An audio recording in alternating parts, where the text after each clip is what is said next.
Hey, everybody. Hey, we'll just say a big howdy to everybody. And looks like two people are already here. And we'll see who else is here on this Wednesday afternoon, December the 9th of 2020. Got three people here. People are coming in, and so good to have you. And we are, I'll wait a little bit, let a few people get here. Emily is here, I see. And at the Greganis house, it's beginning to look a lot like Christmas because we have a few things. I'm sitting next to, you can see we got started on our tree. Now that looks really big on the camera, but it's actually, we downsized to a small tree. It doesn't look at all like it does. We got a small tree. Maybe it's a 6 footer. We're going to go down a little bit, and it has no ornaments on it. It just has lights. So that's what we're doing. And Wednesday's here. Wednesday's here, but Wendy is here as well. So hey, Wendy, how's it going? Hey there to you.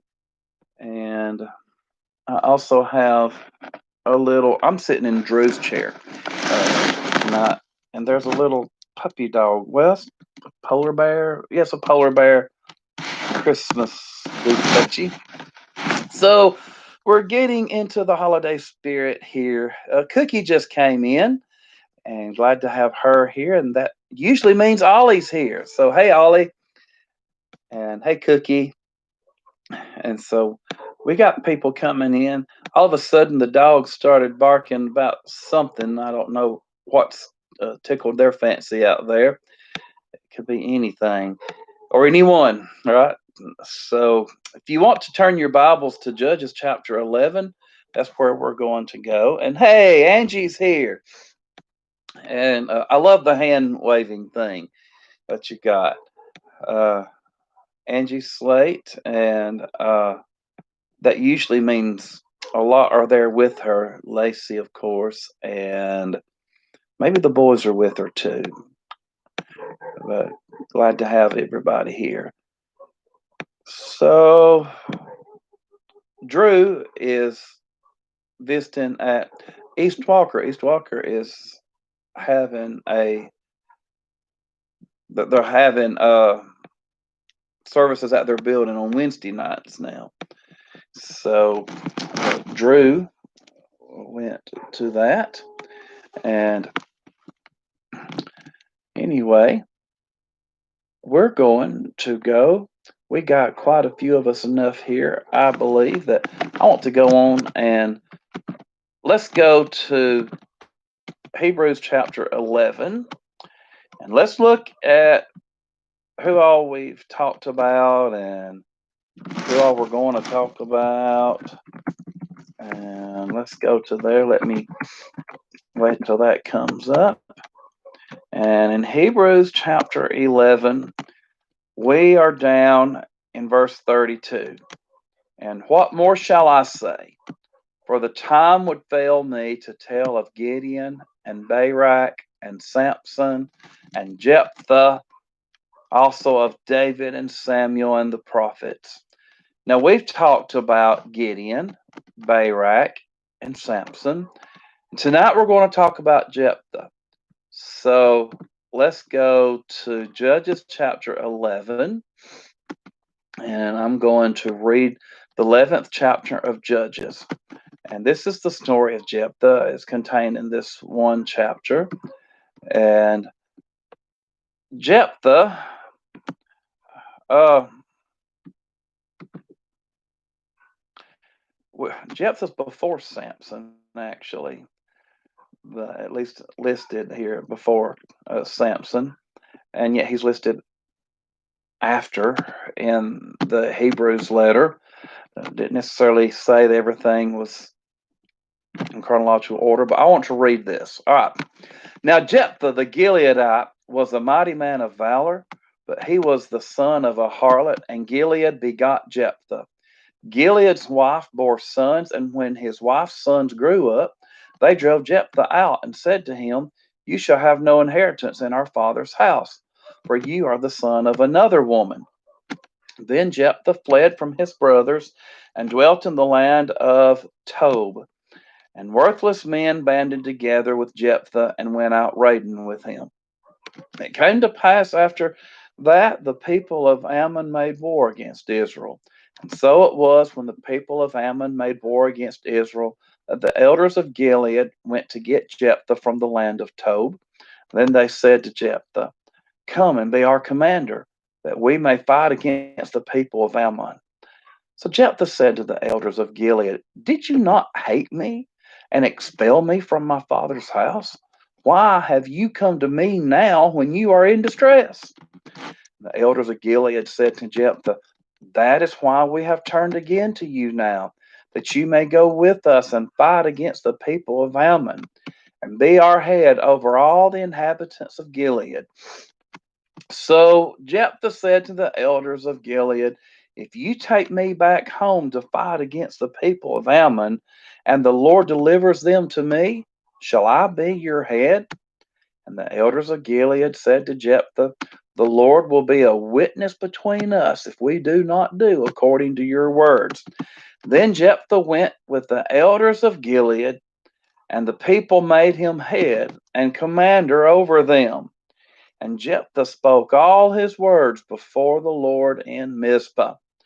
Now Jephthah sent messengers to the king of the people of Ammon, saying, "What do you have against me, that you have come to fight against me in my land?" And the king of the people of Ammon answered the messengers of Jephthah, "Because Israel took away my land when they came out of Egypt, from the Arnon as far as the Jabbok, and to the Jordan.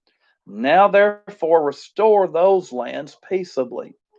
So Jephthah again sent messengers to the king of the people of Ammon and said to him, "Thus says Jephthah, Israel did not take away the land of Moab, nor the land of the people of Ammon. For when Israel came up from Egypt, they walked through the wilderness as far as the Red Sea and came to Kadesh. Then Israel sent messengers to the king of Edom, saying, Please let me pass through your land. But the king of Edom would not heed. And in like manner they sent to the king of Moab, but he would not consent. So Israel remained in Kadesh. And they went along through the wilderness and bypassed the land of Edom and the land of Moab, came to the east side of the land of Moab, and encamped on the other side of the Arnon. But they did not enter the border of Moab, for the Arnon was the border of Moab. Then Israel sent messengers to Sihon, king of the Amorites, king of Heshbon, and Israel said to him, Please, let us pass through your land into our place. But Sihon did not trust Israel to pass through his territory. So Sihon gathered all his people together, encamped in Jahaz, and fought against Israel.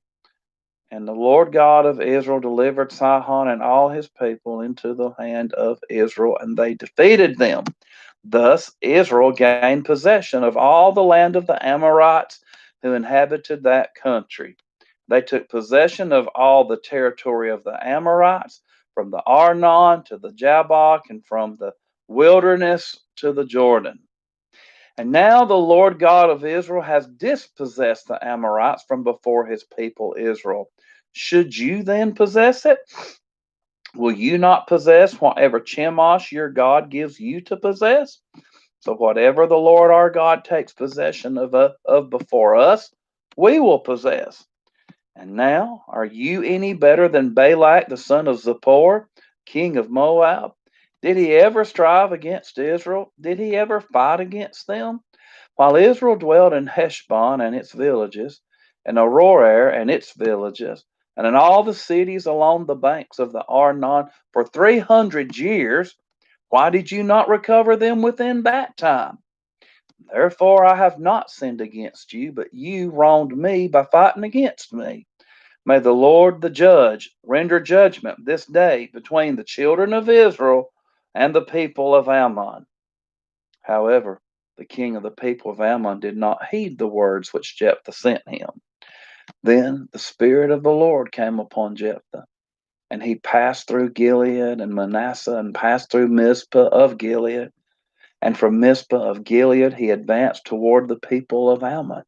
And Jephthah made a vow to the Lord and said, if you will indeed deliver the people of Ammon into my hands, then it will be that whatever comes out of the doors of my house to meet me, when I return in peace from the people of Ammon, shall be surely the Lord's, and I will offer it up as a burnt offering.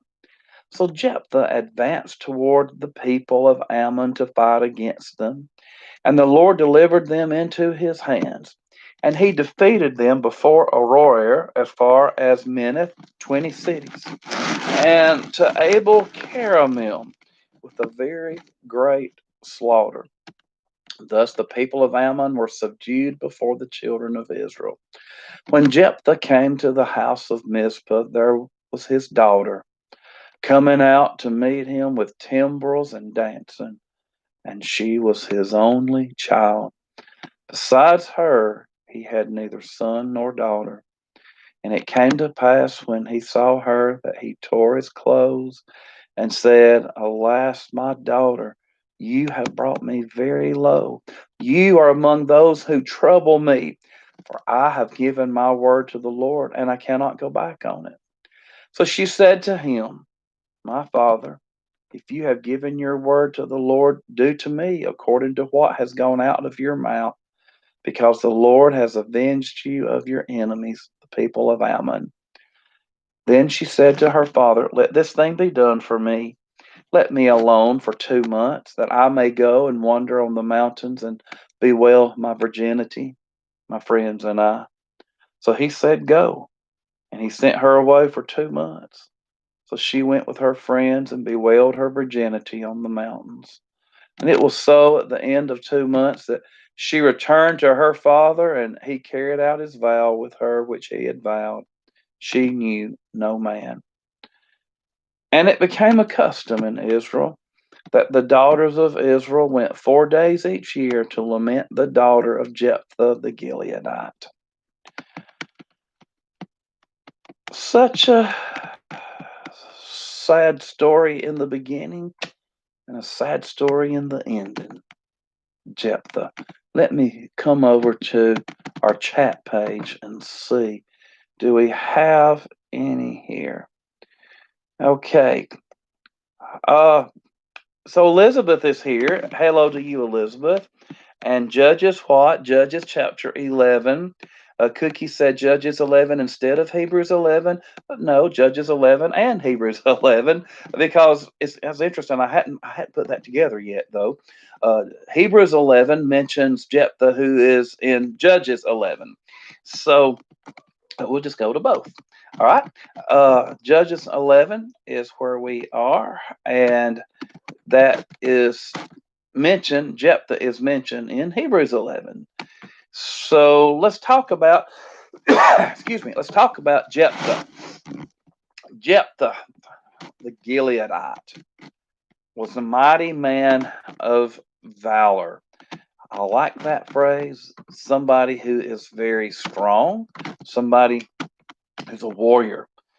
He is somebody who was apparently very military, and he was the son of a harlot. Gilead begot Jephthah. Then, after Jephthah is born, we see his wife bears these other sons. Usually, Jephthah would have been the heir to everything because he was the oldest. But not so when your family drives you out. And we'll find that not only his family drives him out, but his tribesmen do too. So many times, and look at what they've done. You shall have no inheritance in our father's house. You are the son of another woman. So many times we blame the kids for their parents' sin. And so many times those kids live a life full of burdens because of that. And here is one of those times, so sad.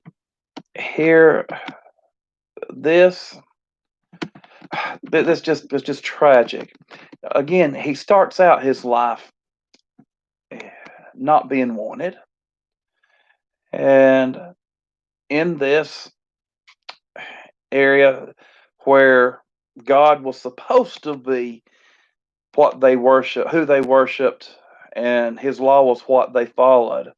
In this area where all of this was supposed to be done, here's this man who goes to a harlot, has a child by her, and then maybe he straightens up and gets with his wife or gets a wife. I do not know. But this harlot, probably a Canaanite woman, it could have been that he was half Canaanite, half Jew. And here they kick him out. And when they kick him out, he goes to the land of Tob, and I'm pronouncing this Tob as in rhymes with Job, but spelled the same way. It could be Tob. Uh, I, in the back of my mind, want to say that this is pronounced Tob. But he goes and gets with these people, these worthless men, and he goes raiding with them. Now, going raiding with them does not necessarily have to mean that he went to do lawless plundering of villages, like that. Looking at his character, that just does not seem like him. More than likely, he was like military raids. And it's likely that he would protect settlements from like marauders and people like that who would come and do these types of plundering that Jephthah is accused of. And when we say here, he got here with worthless men or vain fellows, probably like when David, remember when King David got kicked out by Saul, and everybody that was an outcast gathered around him, and these people that society had rejected banded up and made a big group themselves because they had one thing in common, and that was that nobody wanted them. That seems to be the picture here. Just when you look at what a good person Jephthah was, it looks to be here that this is what Jephthah is doing. He's getting with other outcasts. He's a man of valor. He's a military man. And going out on raids here likely means that he went to raid marauders or somebody protecting people, military raids. We don't have a king with an army in Israel at this time. And so the military might would depend on such as Jephthah to gather up a band for an army and go and exercise their military strength to protect the cities, villages, and things like that. And so during this time, Ammon, we got another enemy of Israel here. Ammon makes war against Israel. And when they do this, they're apparently very strong, and they come against Israel so strong that the people of Israel are all of a sudden looking at this person that they've kicked out, and the people of his area are coming to him and saying, okay, now we want you back. Come and be our commander, that we may fight against the people of Ammon. It disgusts me when I look at what some of the commentaries have to say, trying to make these elders good people, when really in human nature, it just seems this. They kicked him out because they didn't want him. They came and got him back because now they did. Now that's basically what the Bible says. They kicked him out when they didn't want him. Now they want him, and they've asked him back. So the elders of Gilead, the elders, the leaders, the men who were in control, come to him, and they have to humble themselves. And I remember reading one commentary, and oh, how humble they were and how righteous it was for them to come and lower themselves. They were not being righteous. They were doing this because they had no choice. They were doing this because the people of Ammon were strong and prevailing against them. And the elders were now having to eat crow. I don't know how much clearer to be. I do not like it when we glorify people who do not need glorified, whether they're in or out of the Bible. These men were wrong. These men should not have kicked him out. That was not the way things should go. Obviously, God was on Jephthah's side in this. And here these people come and they kick him out.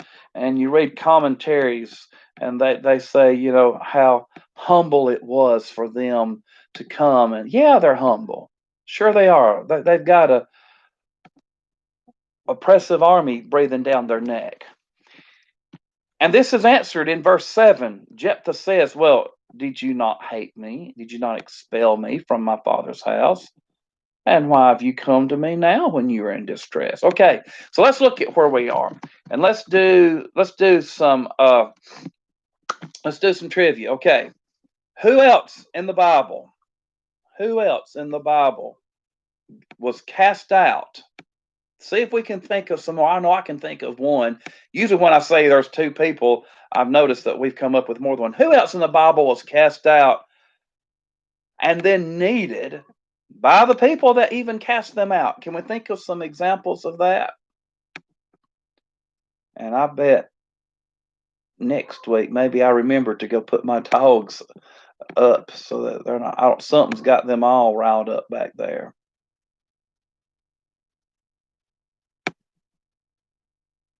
Okay, we've got Jesus, of course.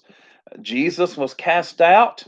And of course, when he rose from the dead in Acts chapter 2, we have a sermon where the people who cast out Jesus were coming to him needing salvation. Very good, Anna. Very good, Elizabeth. Jesus is definitely a person. They killed him. He rose from the dead.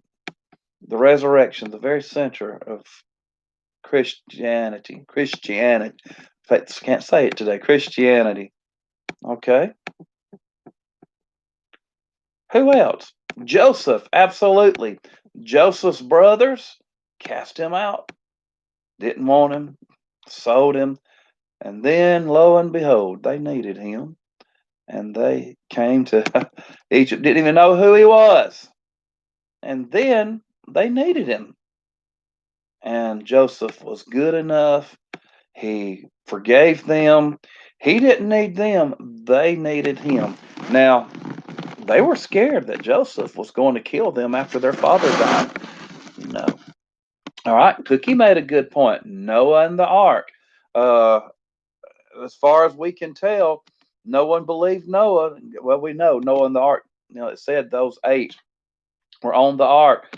Wonder how many times they made fun of him. And the Bible doesn't really say, but they didn't believe him.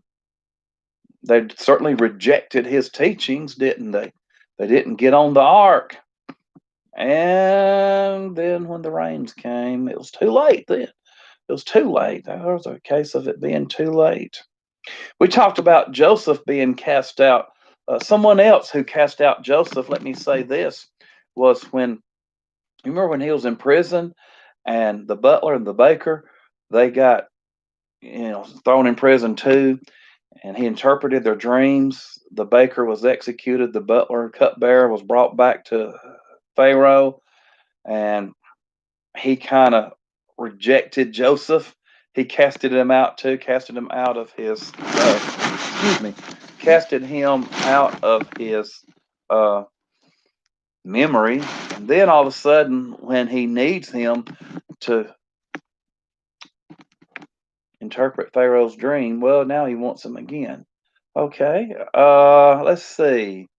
Can we think of any more? I might add to that Daniel, a lot of things in Daniel where the people were cast out of Israel or brought out, and then Daniel was needed to interpret dreams and had high positions and to interpret handwritings on the wall, God through Daniel, of course. Shadrach, Meshach, and Abednego. Paul in prison with the guards.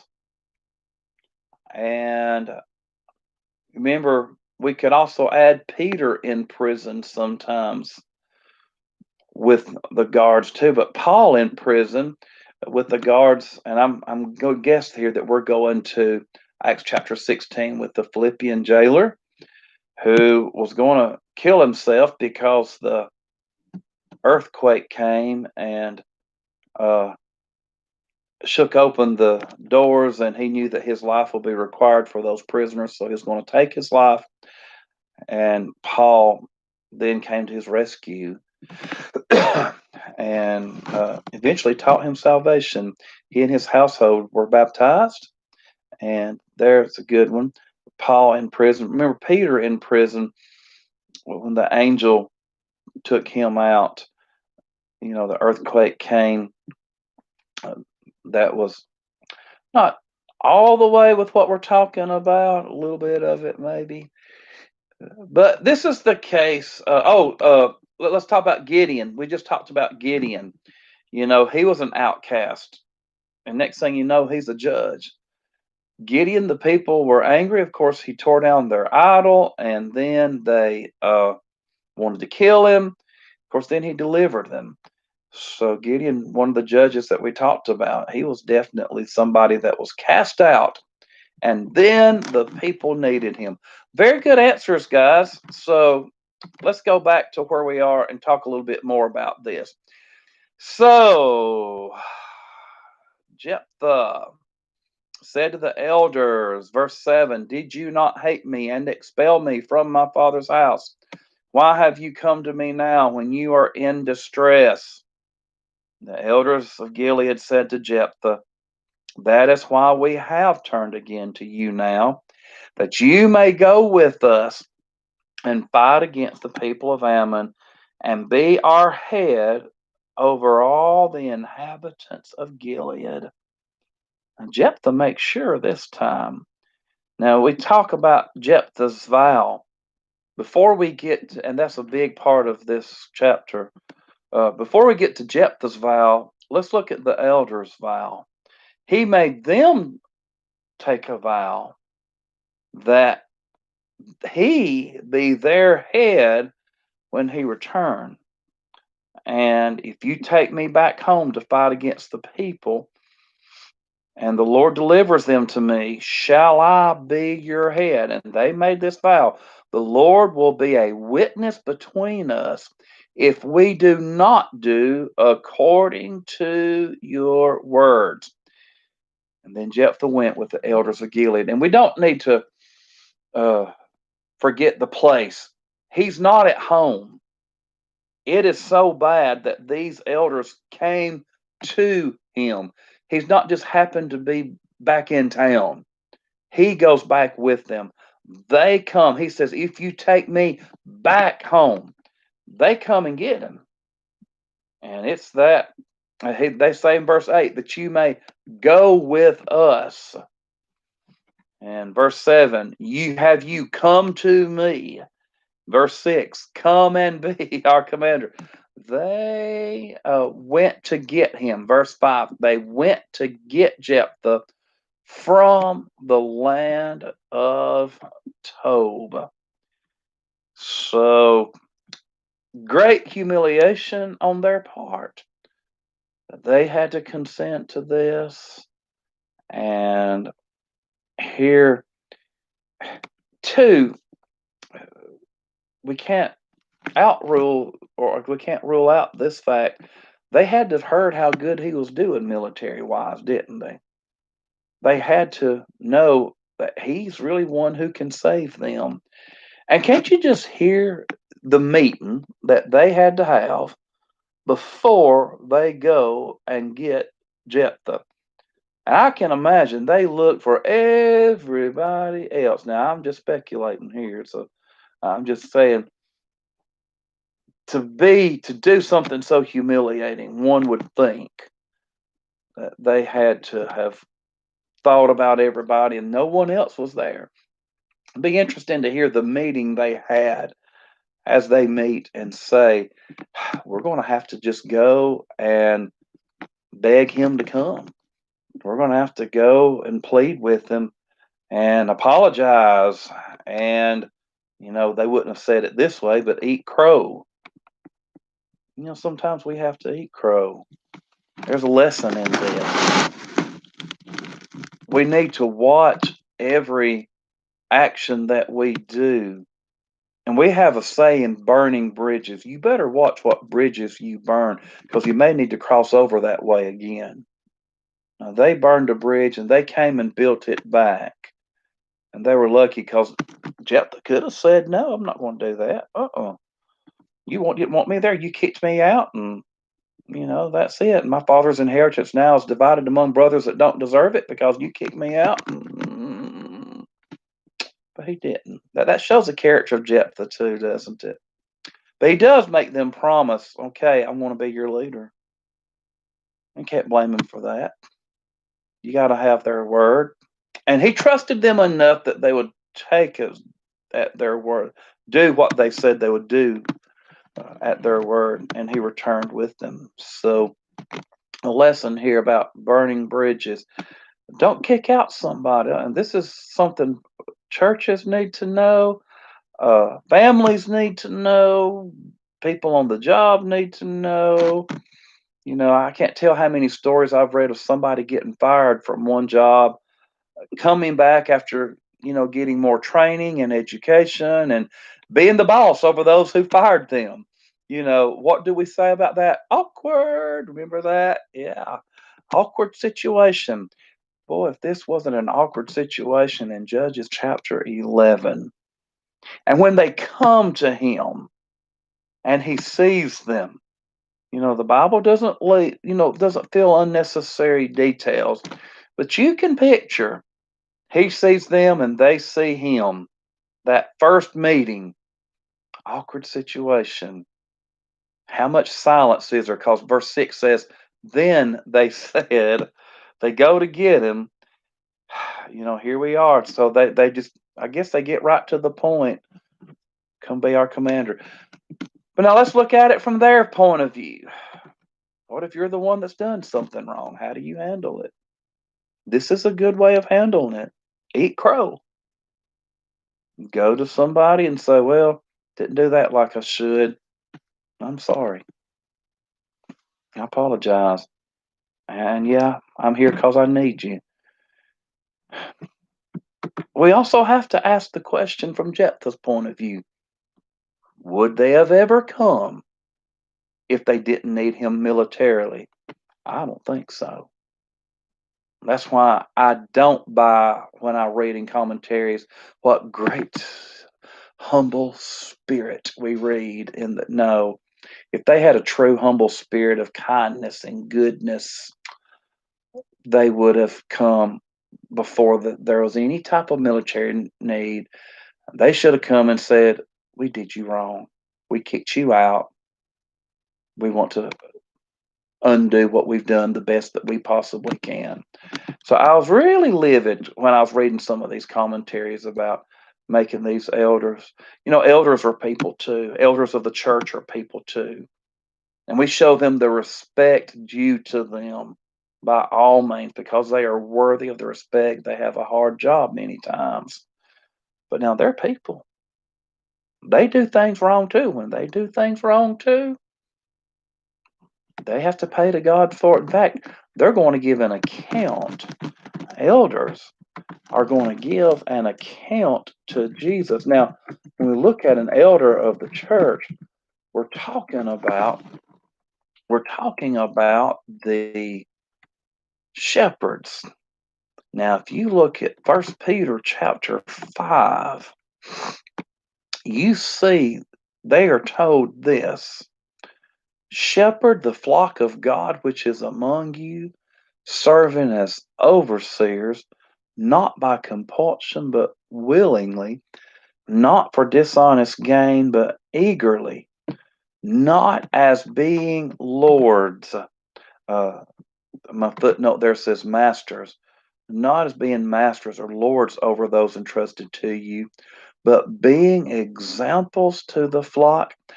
And when the chief shepherd appears, you will receive the crown of glory that does not fade away.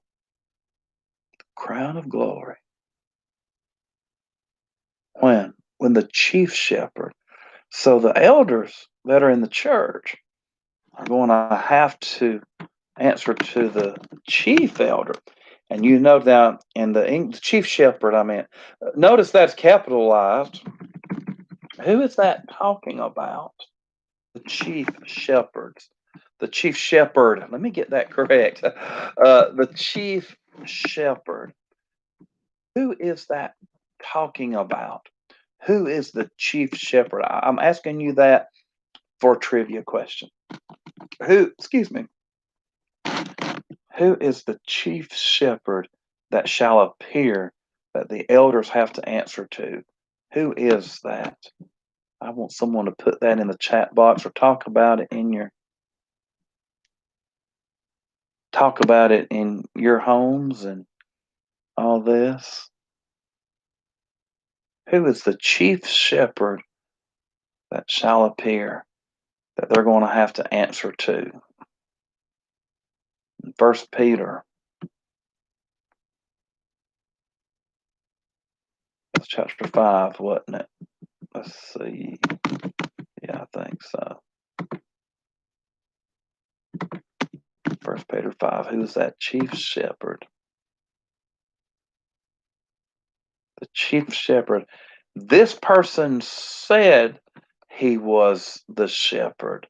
Now, Elizabeth Kellum said God. That is correct. Which one of the Godhead three are we talking about?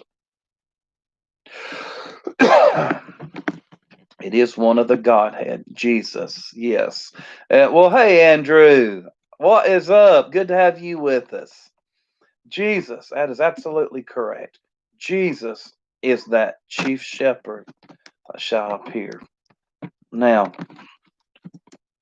when we read First Timothy chapter 5, I'm going to go to here. The respect that we are to show against an elder.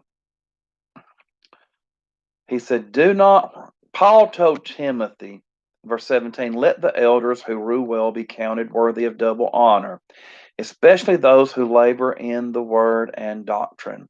For the scripture says, you shall not muzzle an ox while it treads out the grain, and the laborer is worthy of his wages.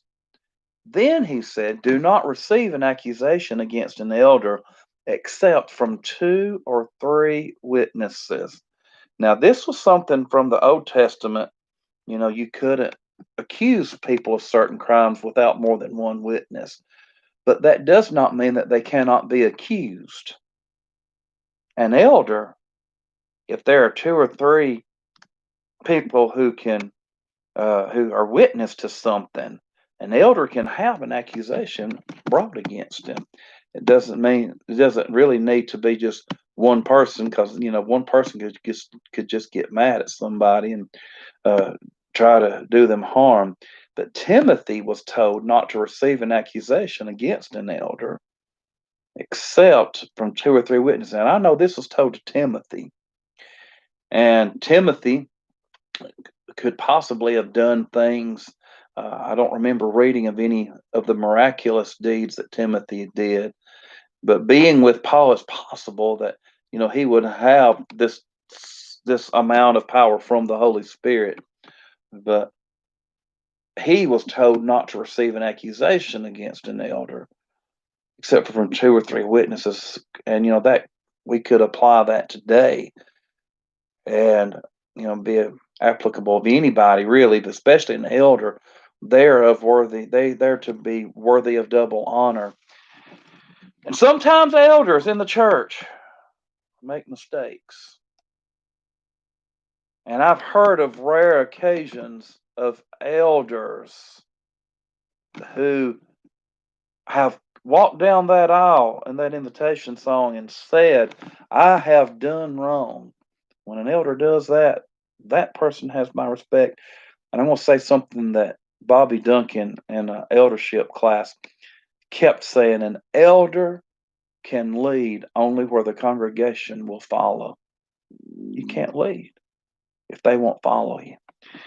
Aaron says he is here, just can't get the chat to work. Hello to you too, Aaron. Good to have you. Okay. So he goes and he fights. And he sends messengers to the people of Ammon first, asking them, why have you come against me? And he, this is his argument. Maybe before we get to war, let's just see if we can talk to them. And he sends them a good defense as to why Israel had the right to be where they were. And in this defense, it had several arguments. One, Israel had not taken it from the Ammonites. Now you got to read carefully here. They defeated the Amorites, not Ammonites, and took it from them, not the Ammonites, who did not originally own this land. Now, he elaborated on that. We didn't take this from you, we took it from someone else. Point number one. All right. And we see this. Let's see. Looking at this and Numbers, several places in Numbers. There's so many. I'm just going to give you some verses in Numbers that I have here in this source they're all in Numbers. If you want to look those up, here they are concerning the taking of this land and all. So they didn't take it from Moab, not from them, and that was his first thing. Very important here. And they didn't take it from the Ammonites; they took it from the Amorites. That's a very reasonable argument. That was true. We didn't take it from you. Why do you want? All right, second argument. Well, the second argument is this: God, the God of Israel, the true God, gave us this land, and we have every right to keep it. God dispossessed the Amorites, who, once again, were not your people, another people, and he gave us this land. And whatever your God Chemish gives you, you keep. And whatever our God gives us, we keep. Does that not make sense?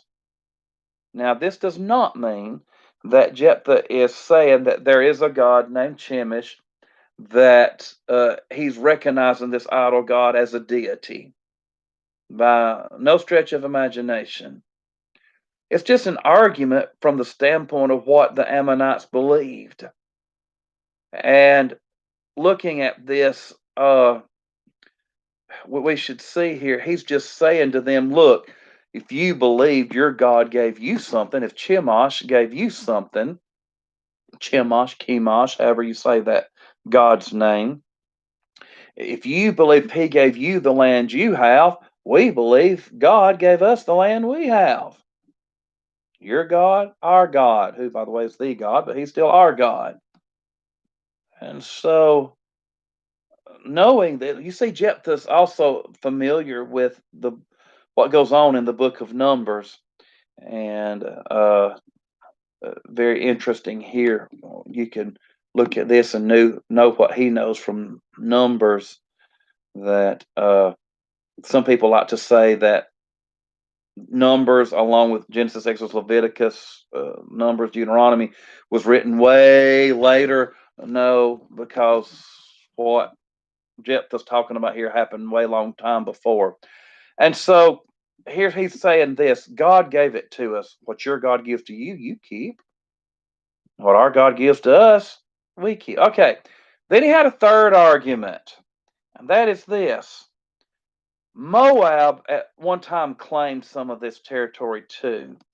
They lost it when Sihon, king of the Ammonites, made Moab leave. He displaced Moab, and he occupied the land that the Moabites once had. Well, then Israel defeated Sihon. So Sihon occupied a little bit this strip between Arnon and the Jabbok. Uh, that's not even Moab who owned it. Uh, that these people here, not even Moab who owned it, even disputed Israel's right to possess this. So if you took this part of the land from Moab and they had it first, we took it from Sihon, who the very king who did that. Why are you saying that we don't have a right to have it? Who are you, this king of Ammon, to lay any claim against this territory? Are you better than Balak? Now, this, of course, shows his knowledge of the book of Numbers. Balak, who hated Israel, who got Balaam, we talked about him earlier, to curse the people. But still, it's the fact that Moab acknowledged Israel's right to this land that they'd taken away from Sihon, who took it away from Moab. This little strip between Arnon and the Jabbok. All right, that's his third argument. He's using some good logic here. The elders really got the right person.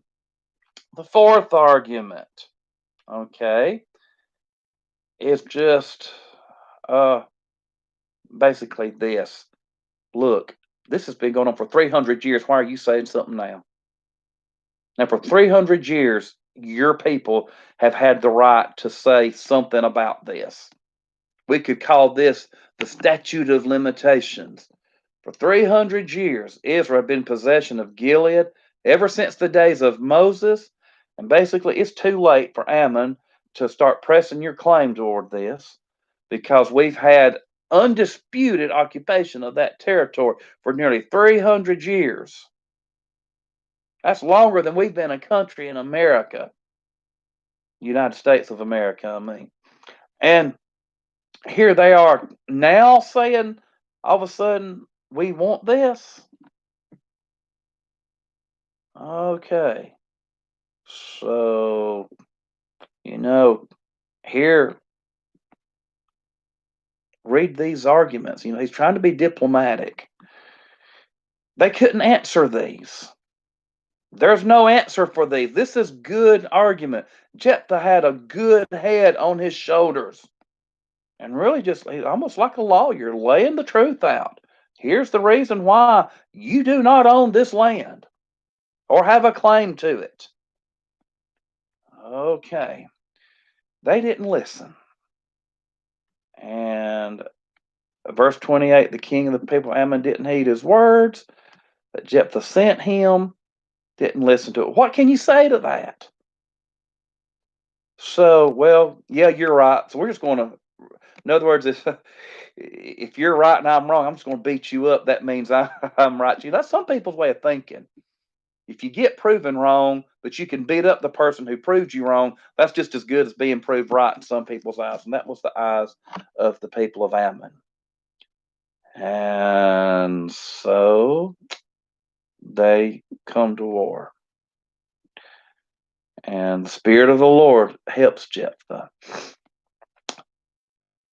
And he advances toward the people. And look, he chases them away. Did I read 20 cities? Yes.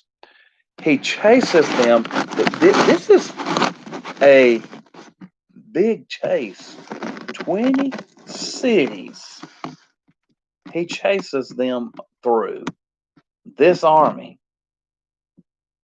From Minnith to Abel Kiram. This here he defeats them all the way here with a great slaughter.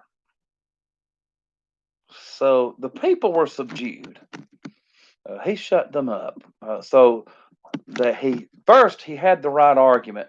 Second, when they tried to get physical, he physically, I can't say manhandled them. We could say his army defeated theirs, whipped theirs. We say around here they got a big whooping. I mean, they they were defeated, and you don't hear them rearing their ugly head again much after this. If I'm not mistaken, this is when we see. Let me go, and we'll see the Ammonites in prophecy a lot, but let me go. Well, we do see them too. Well, we do see Ammonites coming in First Samuel, but okay, yeah, they do. They actually do try to. In the days of Saul, they actually raise up, but there's several years between, and decades, maybe even centuries between Jephthah and King Saul. So for a long time, these people were subdued. And let's go now. I skipped the vow that he made because I wanted to talk about the war that he won. So before he goes and wins this war, he makes this vow. Verse 30, Jephthah made a vow to the Lord. He said, if you indeed deliver the people of Ammon into my hands, it will be that whatever comes out of the doors of my house to meet me when I return in peace from, and look, this is good faith, when I return in peace from the people of Ammon shall surely be the Lord's, and I will offer it up as a burnt offering. This is where we get a saying I still hear every once in a while. He made a Jephthah's vow on that. Folks, don't make ridiculous promises, because the first thing that came out of his house to meet him was his daughter. And she's so happy that he's won. News has gotten there to her before him. She comes out to meet him with timbrels and dancing, and she was his only child. And he tears his clothes. And I part from Jephthah in his wisdom. Alas, my daughter, you have brought me very low. No, she didn't. You made this vow. You are among those who trouble me. Well, you troubled yourself. You made this vow. Why? Then he says, for I have given my word to the Lord, and I cannot go back on. Then you got to think, what did he think would come out of his house? A goat? I mean, I don't know what he was thinking there. What was he thinking? Maybe to sacrifice the first thing that comes out of his house? And he says, whatever comes out of the doors of my house to meet me. That is so foolish. For all his wisdom he just showed, and knowledge of the scriptures, and all his valor that he has, that he can and with his military might defeat these Ammonites. He goes and turns around and says that. Now, how was she to know? How was she, the daughter, to know? But what a good attitude. You cannot help but love his daughter. You can't help but feel sorry for his daughter. If you've given your word to the Lord, do to me what has gone out of your mouth. And look at her. Here's her patriotism. Because the Lord has avenged you of your enemies, the people of Ammon. And she said to her father, she has this request: let me alone for 2 months, that I may go and wander on the mountains, bewail my virginity, my friends, and she would never know a man. This was a big thing back then. She would never be with a man. And he lets her do this. And they wail her virginity. The end of 2 months, it says she returned her father, says, and he carried out his vow with her which he had vowed. She knew no man. So let's go to where the thoughts divide here. Oh, did he Or did he not sacrifice her as a human sacrifice? Because I know some people may be listening to this, and this is the point they're waiting on all through the lesson. Did Jephthah or did Jephthah not sacrifice his spouse? So let's look at the possibilities for each.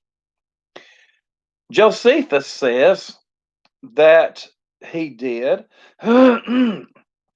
This means that he did, but it was not sanctioned in the law of Moses nor by God, I believe was how he said it.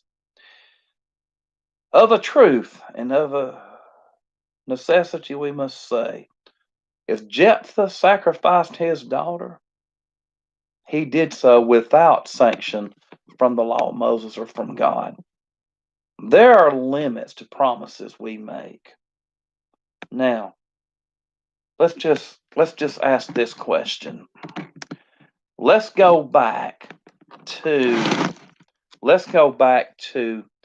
John the Baptist. Herod made a vow to his stepdaughter that we find Josephus gives her name, and she would have been more of a contemporary of him, Salome. The Bible doesn't give that name anyway. Herod said,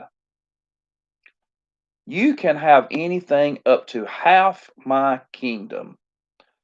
The daughter goes to her mother and says, "What shall I get?" Anybody remember what Herod's wife, who was his brother's wife, that it was a sin for him to have? Anybody remember what she told her daughter to tell Herod to ask for? That's my next question. What did she tell her daughter to ask for? I promise an ambulance will not go by in an hour, and I get on here to live stream, and 3 will come by. All right? John's head on a platter. I hear those dogs. All right. John's head on a platter. That's the horriblest thing to be laughing at. I know. Okay. John's head on a platter. Okay. No, she didn't want half the kingdom. She said she wanted John's head on a platter. That's what the question was. What did the mother ask for? She told her to ask for John's head on a platter. Now, she could have had up to half the kingdom, but she said, and here's the thing, that part of it, in fact, Cookie, is what bothers me. That poor girl could have gotten so much, and her mother, to carry her vengeance out, got John's head on a platter. There was a case where somebody could go back on their vow because the vow would have limits already placed upon it by God. That vow would be, "Thou shalt not murder." Now, somebody says, "What do you want for your birthday?" And they say, "Well, I'll give you anything you want." And then they say, "Well, I want my neighbor's boat." Well, there's a limit there. It does not include things that are illegal and unscriptural to get. And with every vow, we need to realize that there is a limit to that. If then that was Satan tempting. Yeah, now Satan did. Now Satan tempted Jesus. That is a very good point. Satan tempted Jesus. I'm going to read what Cookie said because I know everybody can't see this chat. Let me say this. Cookie is saying Satan was tempting Jesus with this up about the kingdom. "Bow before me, I'll give you the kingdoms of the world." There was a vow that Satan could not perform. That was a very good point there. He could not perform that vow, even though he had the hearts of many of the people in those kingdoms, and the world lies under the sway of the wicked one. Uh, the earth and the fullness thereof are the Lord's. Okay, he didn't have that. And if Jesus had bowed down, of course, boy, everything would have been horrible. But having, I guess, knowing that he didn't have that, Jesus didn't, thankfully. But these vows all have a limit. Jephthah's included. And like Josephus said, it would have been not sanctioned by the law of Moses. But Jephthah knew the law of Moses. Now I'm going to go. Now there's another side that says this. He did not. I'm going to look at the arguments for him not offering his daughter as a burnt offering. And I don't know if she's there with you, Angie, but one of the best discussions I've had on this was with your mother, Gail. We were talking about this one time at her house about how Jephthah's, and she pointed out something to me that I had not noticed before that I want to point out to you. She said, if he were to sacrifice her as a burnt offering, why would she go up to the mountains and bewail her virginity? And I even read this also in another commentary, but Gail pointed that out to me because that it says she bewailed her virginity, not her life, not her death. They went and bewailed her virginity. And Gail was the first person that I shouldn't say that pointed it out or that it stuck in my mind that said Samuel's mother offered him too as a living sacrifice to the temple. And that he made sacrifices, burnt offerings. Of course, she wouldn't have sacrifices and would have done, maybe some of that in the temple. Maybe he wouldn't have, I don't know, but he was offered in the temple as a living sacrifice. And she said it says that she went for 2 months with her friends and bewailed her virginity, not her death. Well, I want to read, this is from the Kaufman commentary, and I want to just read what he says. We are very aware of the dogmatic assertions of many commentators that Jephthah offered his daughter as a burnt offering, but we simply cannot accept such assertions as truth. We shall not bother to cite that type of comments. Those who prefer that interpretation are welcome to seek out those comments for themselves. And let me stop right there. They are out there. All those comments on that are out there. But reading on, we shall be content with stating our reasons for the conviction that Jephthah's fulfillment of his vow was not that of offering her up as a burnt offering, but a dedication of her to the service of God in the tabernacle located in those days at Shiloh. And then he gives 11 reasons why this would be the way. Number one, Jephthah was a man who had the Spirit of God, and that alone would never have allowed him to offer his daughter as a burnt offering. Number two, Jephthah was thoroughly familiar with the book of the law of Moses and the laws governing sacrifices. In that law, the firstborn who were required to be offered to Jehovah were never offered as a burnt offering, but they were redeemed by the offering of a lamb instead. This applied even to the firstborn of a donkey.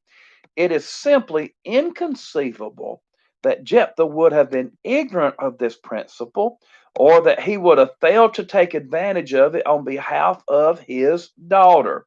Now, this was something, I'm going to stop right here on point two. This was something I want to say a few things about. Now, we can tell he's familiar with the law of Moses as what he told the people of Ammon.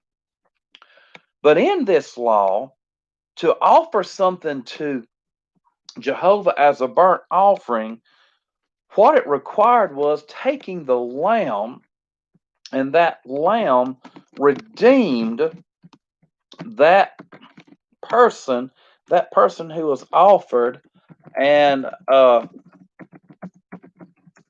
then that person would live. As a burnt offering, the lamb would stand in the place of them.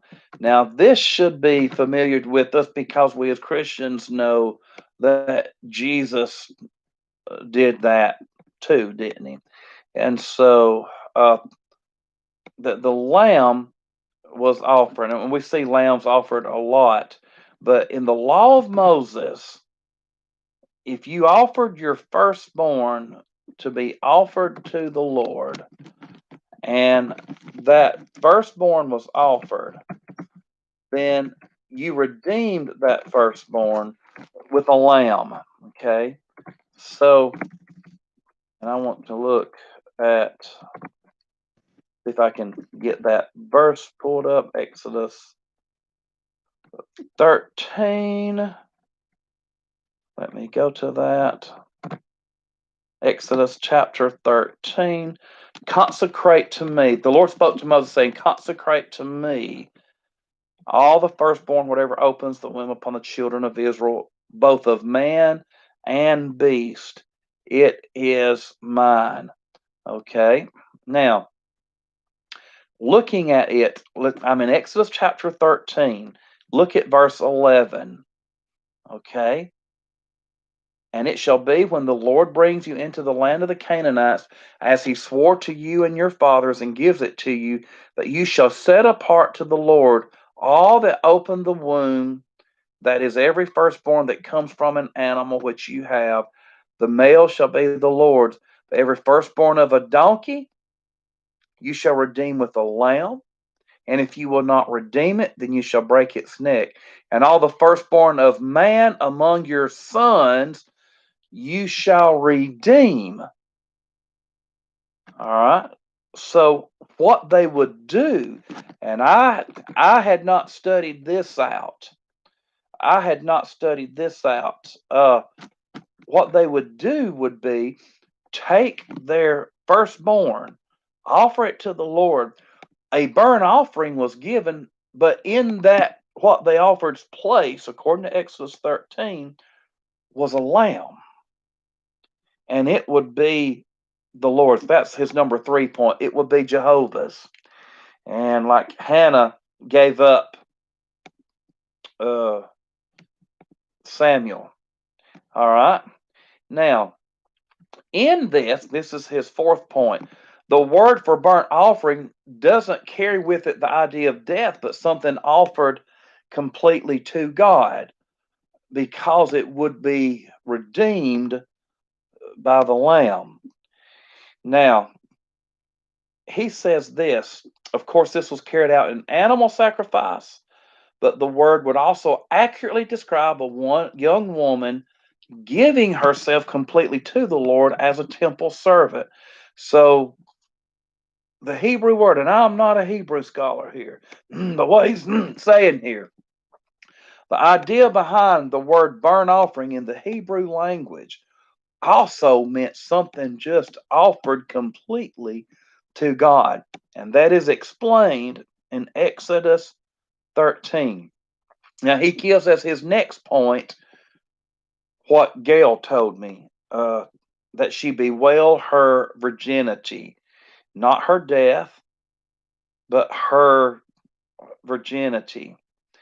Now, the 6th thing he gives as a reason is he did with her according to his vow. What was that? The same verses tell us that she knew not a man. Look at that. She didn't know a man. What did he do? She didn't know a man. That's right there with that. How did he do according to his vow?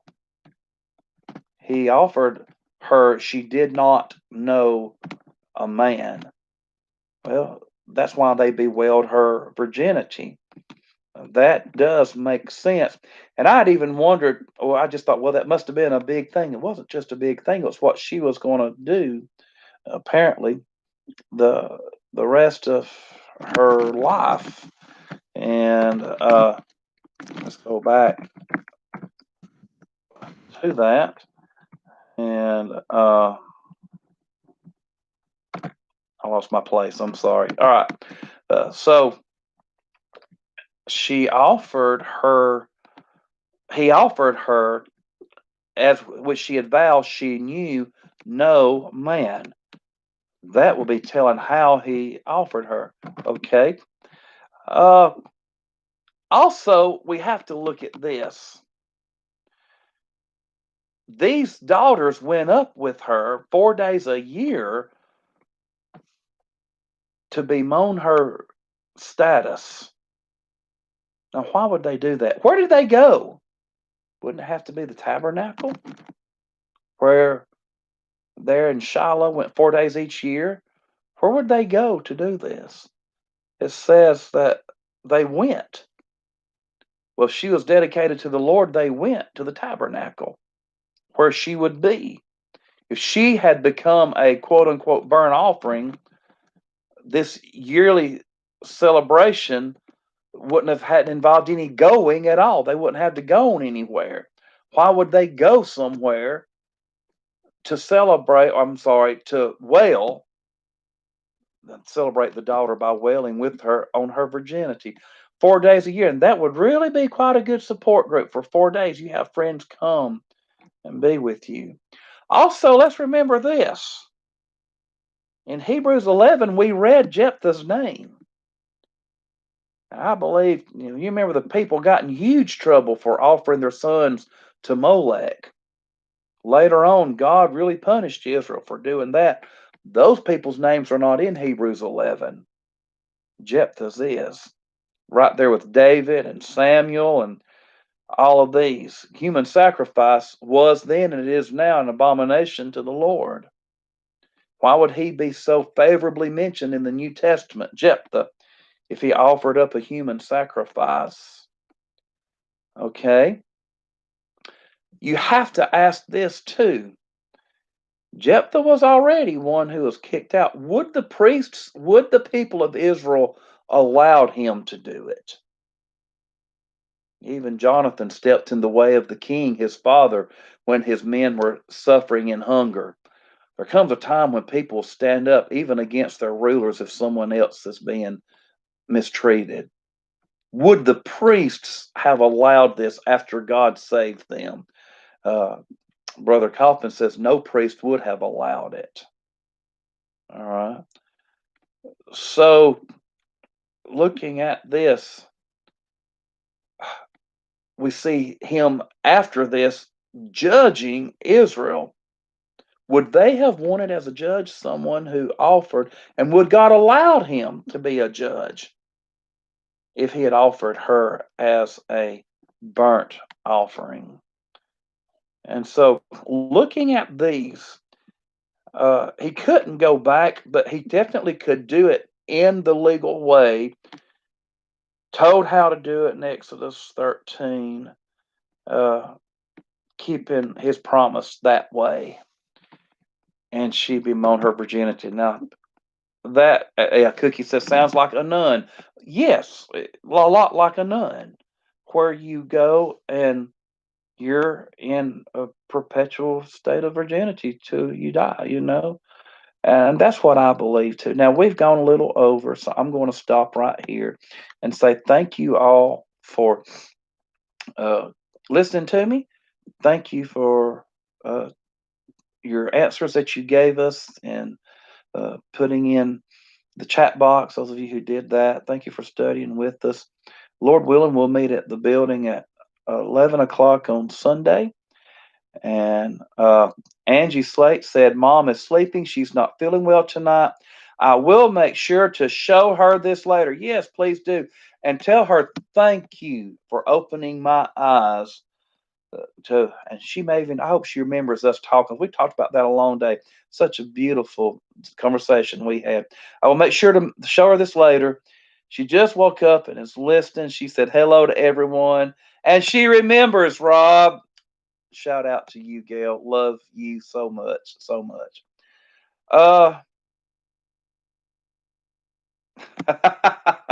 Okay. Emily just told me.